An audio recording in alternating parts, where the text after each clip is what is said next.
Hello dear student, good morning in the class of असम्बिलिटी physics. हमने quantum start की।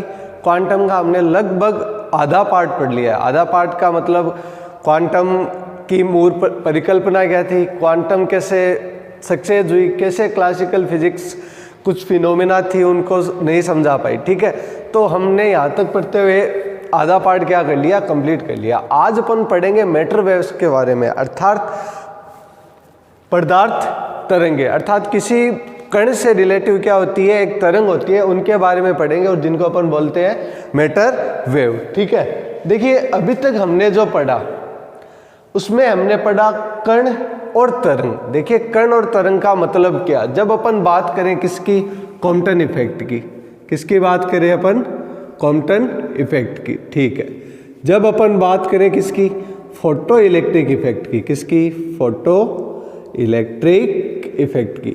अच्छा स्टूडेंट, यहाँ पे बताइए फिर कॉम्पटन इफेक्ट को एक्सप्लेन कैसे किया आइंस्टीन की क्वांटम परिकल्पना ने। ठीक है, फोटो इलेक्ट्रिक इफेक्ट को भी हमने क्या किया, प्रकाश को हमने कौन सा माना, फोटोन माना, किसके थ्रू, मैक्स प्लांक के थ्रू। ठीक है, तो यहाँ पे प्लांक ने प्रकाश को अर्थात वेव को क्या माना, पार्टिकल नेचर माना, अर्थात कौन सी प्रकृति मानी, कणीय प्रकृति। ठीक है, हमने कॉम्पटन इफेक्ट पढ़ा तो आइंस्टीन ने अपना क्या दिया, सिद्धांत दिया, कॉम्पटन सिद्धांत दिया, तो फिर उसने भी क्या माना, फोटोन माना, अर्थात क्या माना, कण। लेकिन बताइए स्टूडेंट, यहाँ पे माना किसको गया, प्रकाश को, अर्थात एक तरंग है उसकी आपने प्रकृति कौन सी मान ली, कणीय प्रकृति। तो आपने एक्सप्लेन कर दिया है क्या, कॉम्पटन इफेक्ट और फोटो इलेक्ट्रिक इफेक्ट। यहाँ तक ठीक है। थोड़ा सा और पढ़ना चाहें तो अपन एक एग्जांपल और उठा सकते हैं, कौन सा, ब्लैक बॉडी रेडिएशन, जिसमें भी यही बताया गया कि प्रकाश क्या है, एक कण के रूप में है। क्योंकि आप कण के रूप में मानोगे, प्लांक के दोलित्रों की ऊर्जा E=Nhν है ना,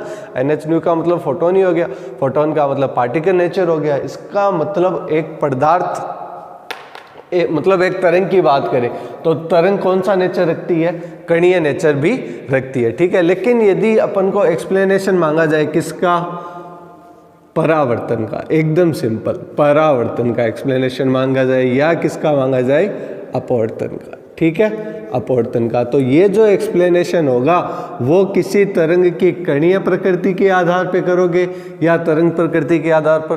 तो कणीय प्रकृति के आधार पर इसका एक्सप्लेनेशन करना क्या रहेगा, गलत रहेगा, क्योंकि अपन पार्टिकल नेचर नहीं मान सकते, क्योंकि अपवर्तन और परावर्तन को अपन किससे प्रूव करेंगे, बाई वेव नेचर। ठीक है, तो मतलब एक तरंग है वो कौन सा नेचर रखती है, कण का भी नेचर रखती है। ठीक है, और कौन सा नेचर रखती है, तरंग का भी नेचर रखती है। ठीक है, फिर बोर कॉम्प्लीमेंट्री प्रिंसिपल आया था, अर्थात बोर का अध्यस्पर्शी सिद्धांत। बोर ने क्या किया, बोर ने कहा कि हाँ आप तरंग को क्या मान सकते हो, कण मान सकते हो। ठीक है, अर्थात तरंग कणीय प्रकृति भी रखता है और तरंग प्रकृति भी रखता है। तरंग प्रकृति मतलब अपवर्तन, परावर्तन, व्यतिकरण, विवर्तन और ध्रुवण। ठीक है, तो यहाँ पे अपन कौन सा नेचर मानेंगे, वेव का तरंग का तरंग नेचर मानेंगे, और यहाँ पे अपन क्या मान रहे हैं, कण नेचर मान रहे हैं। ठीक है, तो फिर बोर ने यही चीज एक्सप्लेन किया। बोर ने कहा कि आप चाहे तरंग को कण मानो या तरंग मानो, कोई दिक्कत नहीं है, लेकिन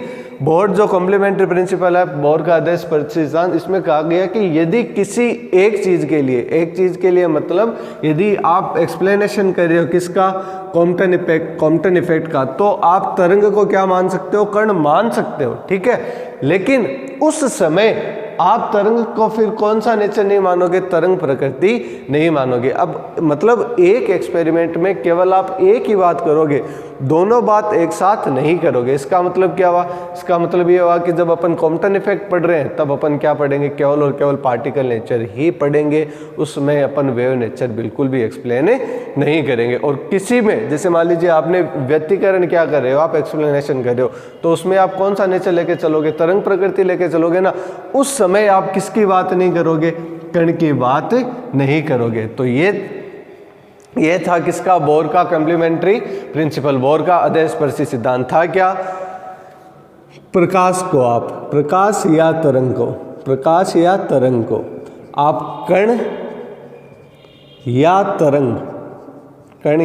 तरंग, ये शॉर्ट में लिखा रहा हूं सिंपल लैंग्वेज में। ठीक है, प्रकाश या तरंग को आप कण या तरंग के रूप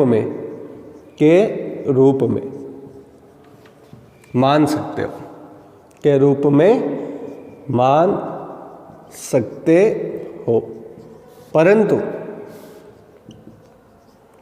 जहां आप मतलब किसी एक्सपेरिमेंट के लिए या किसी फिनोमेना को एक्सप्लेन करने के लिए यदि आप कण प्रकृति मान रहे हो, परंतु जहां आप कण प्रकृति मान रहे हो, एक एग्जाम्पल के थ्रू समझा रहा हूँ, किताब में ये अलग होगा, ठीक है, लेकिन एक सिंप्लीफाई करके कि हाँ एकदम सिंपल लैंग्वेज में समझ में आ जाए उस हिसाब से लिखा रहा हूँ। जहां आप कण प्रकृति मानते हो वहां आप क्या नहीं करोगे, तरंग की विवेचना या तरंग की प्रकृति नहीं मानोगे, या तरंग नहीं मानोगे, तरंग प्रकृति नहीं मानोगे, तरंग प्रकृति नहीं मानोगे। किताब में अलग मिलेगा आपको, लेकिन मानोगे, लेकिन बात एक ही रहेगी, ठीक है, मानोगे। देखिए, ठीक है, इसका मतलब जब आप कण मानते हो तो तरंग नहीं मानोगे, तरंग मानते हो तो कण नहीं मानोगे। ये किसका था? बोर का कॉम्प्लीमेंट्री प्रिंसिपल था। अच्छा, यहाँ पे देखिए एक बात भी समझ में है कि तरंग क्या करती है, कण नेचर भी रखती है, ठीक है, कण प्रकृति भी रखती है और तरंग प्रकृति भी रखता है। कौन? प्रकाश, ठीक है, प्रकाश है तो तरंगी। तो ये अपन बोल सकते हैं कि ये दोनों प्रकृति रखती है, तो अपन बोल सकते हैं इसको क्या? Dual nature. क्या बोल सकते हैं? Dual nature. अर्थात प्रकाश की क्या होती है? द्वैत प्रकृति होती है, ड्यूअल नेचर ऑफ लाइट। अर्थात प्रकाश क्या रखता है? द्वैत प्रकृति रखता है। द्वैत प्रकृति मतलब दोहरी प्रकृति रखता है, अर्थात वह दो प्रकार से व्यवहार करता है। अर्थात किसी जगह वह कण के रूप में काम करेगा तो किसी जगह वह तरंग के रूप में काम करेगा, ठीक है। लेकिन जहाँ पर आप तरंग ले रहे हो तो कण नहीं लोगे, कण लोगे तो तरंग नहीं लोगे। ये किसने बताया? बोर के कॉम्प्लीमेंट्री प्रिंसिपल ने बताया। तो अपन यहाँ क्लियर किया कि भाई ठीक है, व्यतिकरण की बात करेंगे तो अपन तरंग मान लेंगे, और क्वांटम, फोटो इलेक्ट्रिक और कौन सा सबसे पहले ब्लैक बॉडी रेडिएशन स्टार्ट किया था ना, यदि आप ब्लैक बॉडी रेडिएशन मान रहे हो तो कण प्रकृति मानोगे। अर्थात दोनों नेचर क्या करती है? एग्जिस्ट दोनों नेचर क्या करती है? एग्जिस्ट करती है। तो यह बोला गया कि प्रकाश की प्रकृति क्या रहती है? द्वैत प्रकृति रहती है, ठीक है। अब अपन स्टार्ट करेंगे कौन सा? डी ब्रोगली रिलेशन, अर्थात डी ब्रोगली संबंध। ये सही नहीं लग रहा ना? मानोगे, ये लीजिए, मानोगे, ठीक है, ओके। देखिए अब अपन स्टार्ट करते हैं कौन सा? डी ब्रोगली रिलेशन, अर्थात डी ब्रोगली संबंध। स्टार्ट करें अपन, ये तासा मिटा दे, ठीक है। यदि आप लेना चाहो तो स्क्रीनशॉट भी ले सकते हो। देखिए आइए अब अपन स्टार्ट करते हैं। डी ब्रोगली ने क्या कहा था? डी ब्रोगली ने कौन सा रिलेशन दिया था? डी ब्रोगली ने एकदम सिंपल सी बात बोली। डी ब्रोगली ने कहा कि जैसे एक तरंग है, प्रकाश क्या है? तरंग है, तो वो किसके फॉर्म में मानी आपने? कण के रूप में मानी। अर्थात अपन यह कह सकते हैं कि किसी तरंग के साथ क्या चलता है? एक कण चलता है। समझ पा रहे हो ना? इसको समझिए, मतलब फिनोमेना क्या है, कॉन्सेप्ट क्या है, ये समझिए। डी ब्रोगली ने कहा कि आपने प्रकाश को क्या मान लिया? कण मान लिया। किसके लिए? क्वांटम फोटो इलेक्ट्रिक इफेक्ट के लिए। तो क्या प्रकाश में कण था? ठीक है, तो इसका मतलब ये हुआ कि जब आप प्रकाश के साथ एक क्या मान रहे हो? कण मान रहे हो, तो इसका क्यों ना उल्टा सोचा जाए कि भाई एक कोई कण है, v वेग से गतिशील है, तो उसके साथ भी फिर क्या होनी चाहिए? एक तरंग होनी चाहिए। समझ पा रहे हो ना बात? कि आप जब प्रकाश के साथ एक कण मानते हो, अर्थात किसी तरंग के साथ क्या करते हो? एक कण मानते हो, तो इसका उल्टा भी पॉसिबल होना चाहिए। इसका मतलब यदि कोई पार्टिकल v वेग से क्या हो? मोशन कर रहा हो, तो उसके साथ क्या चलना चाहिए? फिर एक तरंग भी चलनी चाहिए, अर्थात वेव भी चलनी चाहिए। एक छोटा सा एग्जाम्पल के थ्रू आपको रिलेट करने की कोशिश करूंगा। गांव में क्या होती है कि कोई मतलब बस निकलती है ना एकदम स्पीड से, तो आपने देखा होगा उसके पीछे धुआं वगैरह मतलब वेव से चलती रहती है ना, तो आप उसको थोड़ा सा रिलेट कर सकते हो कि बस क्या होगी? एक पार्टिकल होगी, उसके पीछे वो जैसे स्पीड से गुजरती है तो इसके पीछे धुआं चलता है ना, तो उसको आप बोल सकते हो कि उसके साथ क्या एक सहचारी तरंग है। ये मतलब एक सुटेबल एग्जाम्पल है उसके लिए, ठीक है। अब अपन स्टार्ट करते हैं रिलेशन। देखिए डी ब्रोगली ने कहा कि यदि कोई कण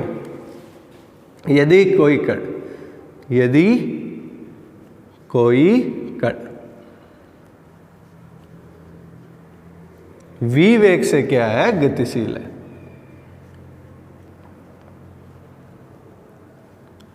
v वेग से गतिशील है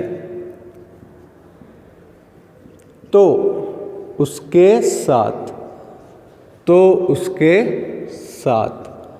एक सहचारी तरंग भी होगी जिसकी तरंग दैर्ध्य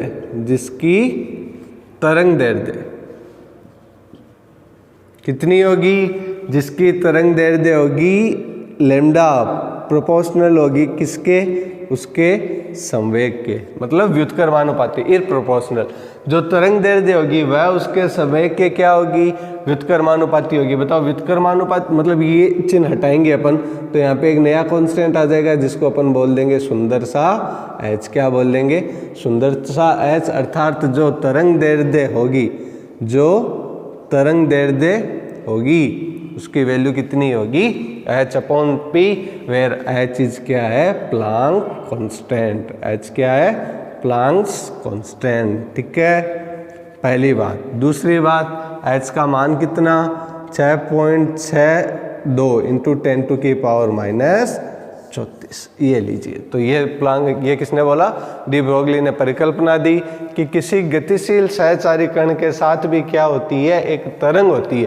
किसी गतिशील कण के साथ एक क्या होती है? सहचारी तरंग होती है जिसकी वेवलेंथ कितनी होती है? उसके संवेग के व्युत्क्रमानुपाती होती है। और व्युत्क्रमानुपाती मतलब यहाँ से आप साइन हटाओगे तो क्या होगा? कांस्टेंट आएगा जिसको बोला गया h। और h क्या होता है? जहाँ पे प्लांक नियतांक होता है और प्लांक नियतांक की वैल्यू होती है 6.62 गुणा 10⁻⁻34। ठीक है, अभी ये बोर्ड साफ कर दें। ठीक है, उसके बाद चलते हैं अपन आगे, थोड़ा सा कुछ और इसको अच्छे से पढ़ते हैं। ठीक है, आपको ये दिखाई तो दे रहा है ना? सॉरी, आपको दिखाई तो दिया ना जितना मैंने पढ़ाया? ठीक है। आइए स्टूडेंट, अब चलते हैं अपन आगे। देखो, चलिए भाई, मैटर वेव अर्थात द्रव्य तरंगे। मैटर का मतलब एक द्रव्य अर्थात पदार्थ, वेव का मतलब तरंग अर्थात किसी पदार्थ के साथ क्या चलती है? एक सुंदर सी तरंग चलती है। ठीक है, और सुंदर सी तरंग की लैम्डा कितनी होती है? h/p, जहाँ पे h क्या होता है? सुंदर सा प्लांक कांस्टेंट, जिसका वैल्यू कितनी होती है? 6.62 इंटू 10⁻⁻34। कितनी? 34। ठीक है स्टूडेंट, ओके। देखिए, अब चलते हैं अपन आगे। देखो भाई, यहाँ पर दो कंडीशन ले अपन। आपने एक नाम सुना होगा C, जिसकी वैल्यू होती है 3 × 10⁸ मीटर पर सेकेंड। अब ये C क्या होता है? यहाँ पे वेलोसिटी ऑफ लाइट अर्थात प्रकाश का वेग। दो कंडीशन ले रहा हूँ यहाँ पे। पहली कंडीशन है जब हमारे पार्टिकल की वेलोसिटी C से क्या हो? बहुत कम हो। और जब हमारे पार्टिकल की वेलोसिटी लगभग किसके बराबर हो? C के बराबर, अर्थात प्रकाश के वेग के बराबर। यहाँ पे वेलोसिटी क्या है? बहुत कम है। ठीक है, बहुत कम है। तो अभी हमने पढ़ा लैम्डा क्या होता है? लैम्डा होता है सर सुंदर सा h/p।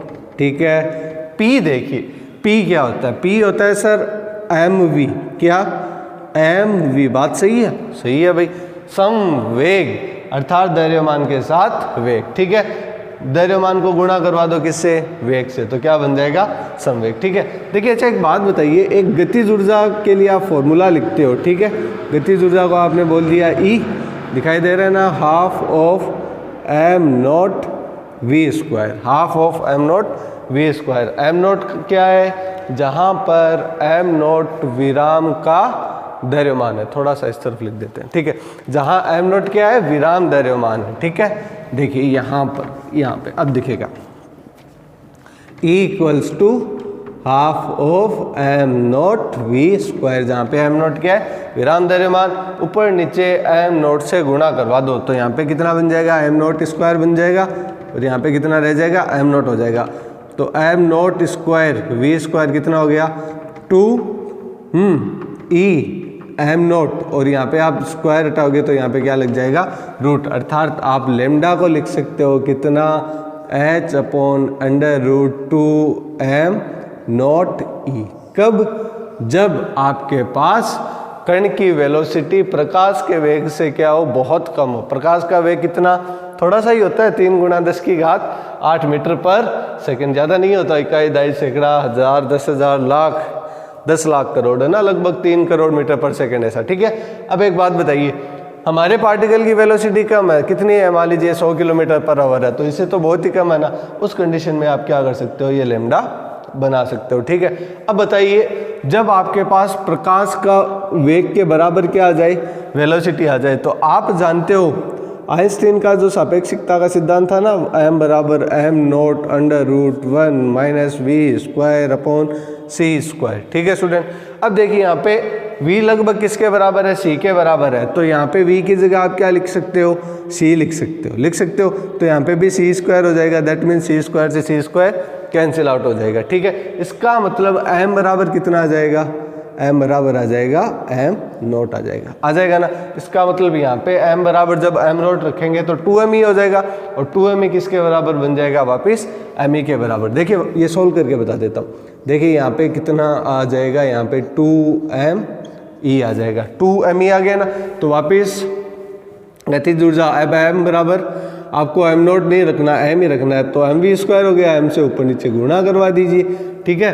तो यहाँ पे 2me का रूट है, इसका मतलब ये किसकी वैल्यू है, mv की वैल्यू है। इसका मतलब यहाँ पे आप लिख सकते हो h/mv कब एग्जिस्ट करेगा, जब आपके पास v की वेलोसिटी लगभग किसके बराबर हो, प्रकाश के बराबर हो, ठीक है स्टूडेंट। अब आगे चले, अब अपन एक रिलेशन और पढ़ते हैं। आप लेना चाहो तो सुंदर सा स्क्रीनशॉट ले लीजिए, मैं हट जाता हूँ ताकि स्क्रीनशॉट क्या आए, सुंदर सा आए, वरना क्या आ जाएगा, मेरी फोटो के साथ खराब स्क्रीनशॉट आ जाएगा। देखिए अब चलते हैं अपन आगे। देखो एक रिलेशन और है, हालांकि इसको प्रूफ नहीं किया हुआ क्योंकि ये बहुत लेंथी है, ठीक है, बट काम आएगा आगे, आप न्यूमेरिकल करोगे ना उसमें काम आएगा, इसलिए ये रिलेशन बहुत ध्यान से रखना, ठीक है, बहुत ध्यान से लिखना।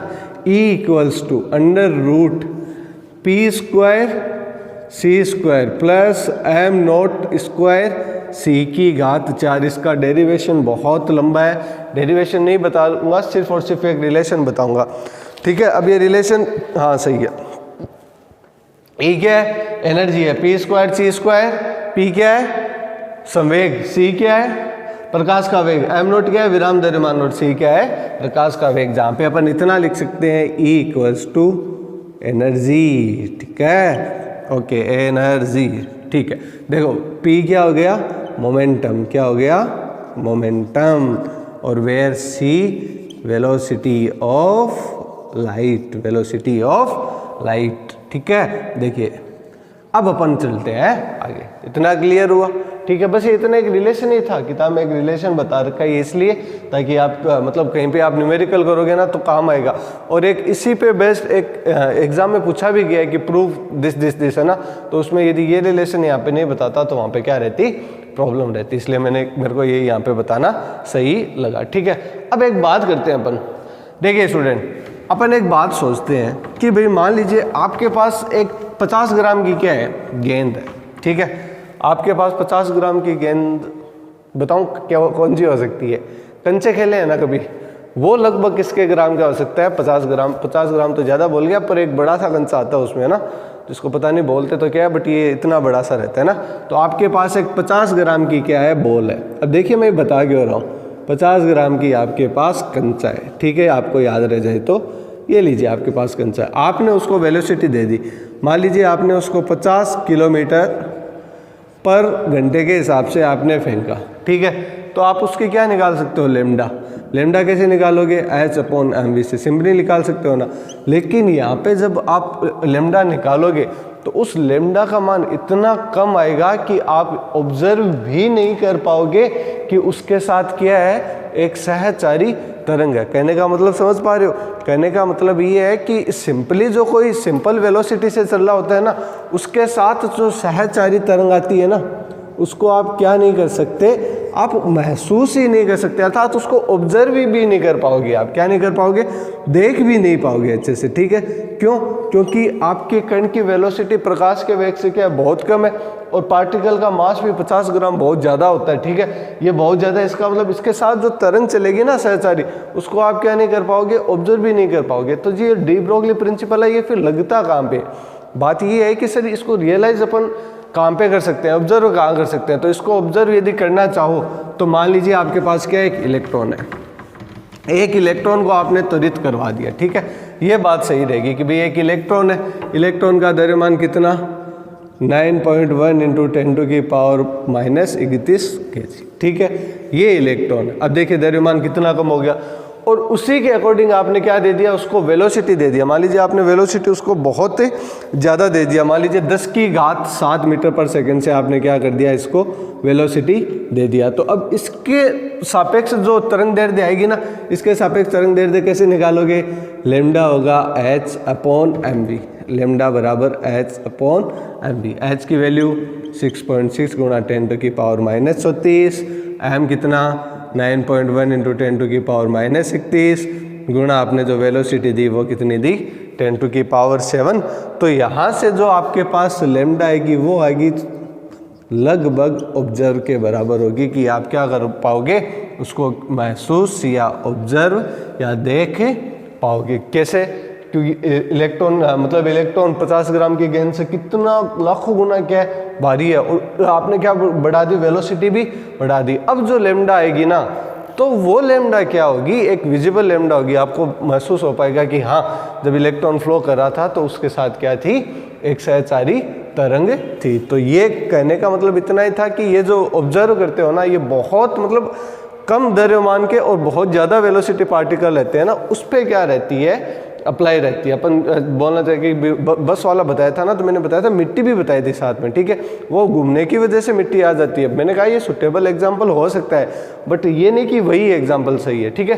तो ये आई आपके पास लेमडा। उसके बाद अपन बात करते हैं थोड़ा सा, एक छोटा सा टॉपिक और पढ़ाऊंगा जिसका नाम है वी वोल्ट विभवांतर से त्वरित आवेशित कण की डी ब्रोगली तरंग दैर्ध्य।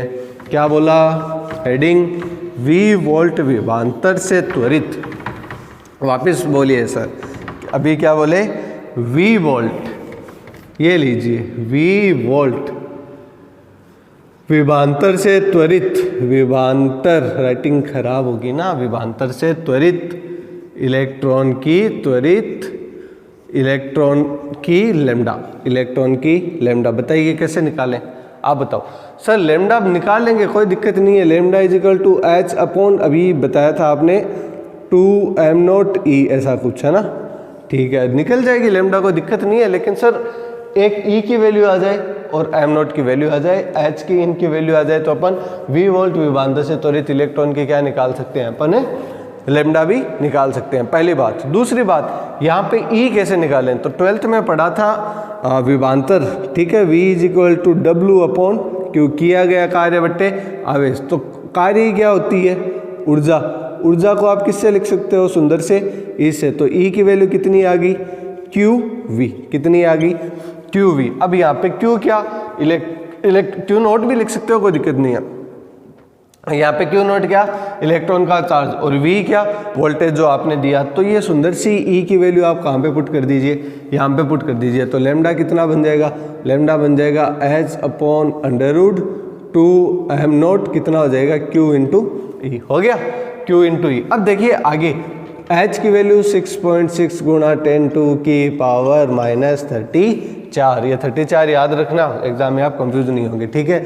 2 गुणा m0 मतलब विभवांतर से त्वरित इलेक्ट्रॉन, इलेक्ट्रॉन का मास कितना 9.1 गुणा 10⁻31, कितना 9.1 गुणा 10⁻31 kg। फिर m0 हो गया, इसके बाद E, Q की वैल्यू 1.6 गुणा 10⁻19, ठीक है, और उसके बाद क्या बच जाएगा, केवल और केवल V बच जाएगा। तो ये सारी तो वैल्यूज है, ये सारी वैल्यू है, सब कुछ कट कटा के केवल एक वैल्यू बचेगी, किस में बचेगी, V की टर्म में। किसकी टर्म में, V की टर्म में। हेडिंग भी तो यही थी ना, तो V की टर्म में जो वैल्यू बचेगी उसका मान आएगा 12.27 इंटू 10⁻10 अपॉन कितना आ जाएगा, √V आ जाएगा। अब ये देखिए 10⁻10 है ना, इसको एंगस्ट्रॉम में बदलना चाहें तो 10⁻−10 का क्या लग जाएगा, सुंदर सा भाग लग जाएगा, और वैल्यू आ जाएगी। वैल्यू कितनी आ जाएगी, ऊपर लिख देता हूँ, फिर दिखाई नहीं देगा ना।